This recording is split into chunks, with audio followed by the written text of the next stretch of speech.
Can you tell us about Billy? He was literally all me. As soon as I walked through the door, he just come to me, crawl. He's just so laid back, but sleep all night long. This is a bit of a hard one, so just take your time. How did losing Billy affect you? Hard, real hard. But I dropped him off the Friday. His birthday was December, New Year's Day. I wanted to end it, really did. On the 3rd of March 21, our son Ocean John Jones was born. Unfortunately, what should have been a day of celebration quickly changed, and the following day our little warrior passed away in our arms.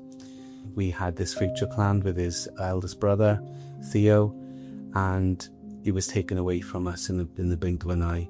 My eldest son, Theo, he was our rock, and we had to be there for him.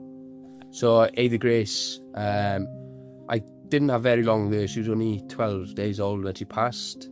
The day she got brought into this world will have to be the best day of my life. She was just funny and charming. She was quiet. And she let us sleep at night as well. But yeah, she's just the best thing that ever happened to me.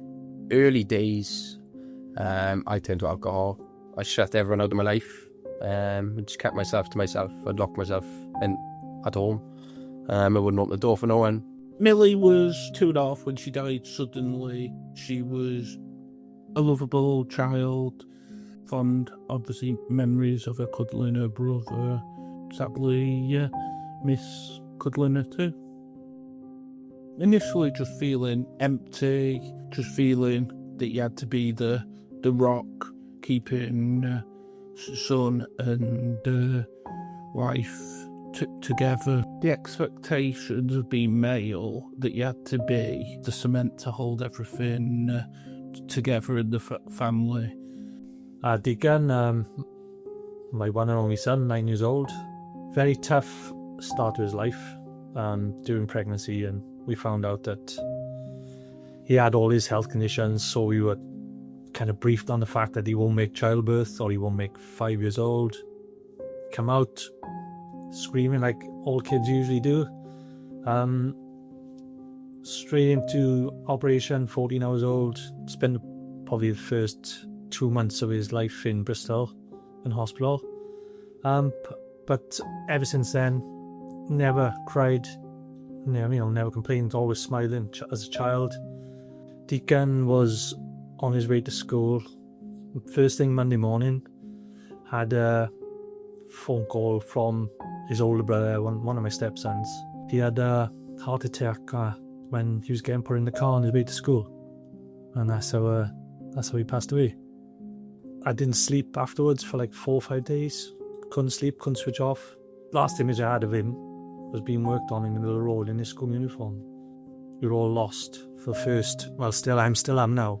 It's maybe 7 months and a couple of days, so we've lost him.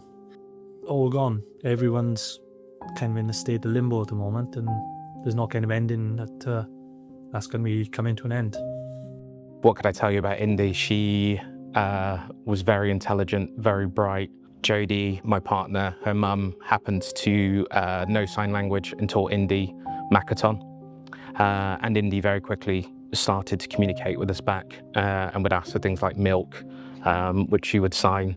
And that grew into her then being able to run up to me with a pair of shoes in her hand and say to me, "Dada, beach," and then sign beach to me. So she was a very smart, intelligent girl, and we loved her to bits. Unfortunately, only made it to the age of 22 months. She came home from her nonnas, having spent the morning there, and we put her down for a nap, and unfortunately she didn't wake from that nap. We have very fond memories of her though, and we try and think about those more than the hard times. Bran's my son. He's called Bran Peter Tunnicliffe. The labour didn't go as planned, and yeah, it was quite traumatic. He taught me a lot in the 6 days that he was there, and even though he didn't open his eyes, he's such a wonderful force in my life now. yeah, I'm very, very proud to be his dad. And yeah, I wish I got to know him more, but he's in so much of the world now. I'm still trying to process it every day to day, and we're going to live hopefully 30, 40 years, and I'm going to have to spend that time wondering what his life would have been like. Hattie was 16 years old when we lost her. She wanted to be a doctor. One of the things that we were proudest about was how caring she was. Her friends all told us how much she lit up the room for them and was always smiley and ready to support them and cheer them up. But the loss brings a rawness to everything, and expectations at the start are that at some point you'll get over it, but I still don't really feel like I've begun that process. I still feel stuck for which way to go forward. Ruby was my girlfriend. She was very kind, considerate, always understood me and always got where I was coming from when I used to speak to her. We shared a lot of memories together. We went skiing, we went lots of dates, went to London. There was a short time we were together, but very meaningful in that process. To start with, I was kind of a bit like empty. I didn't really know what to think. I was trying to contemplate if it was actually real or it was just waking up from a bad dream, really. Like, the day it happened, I was just a normal day at school, finishing college for Easter, I think it was. And my parents came into the school and was like, she's collapsed at home. And then it got to the evening and I hadn't heard much. So I thought it best to go to the hospital. And when I got there, the first thing I got told was there's nothing more they can do. No one really knows what you're going through and no one can comprehend it.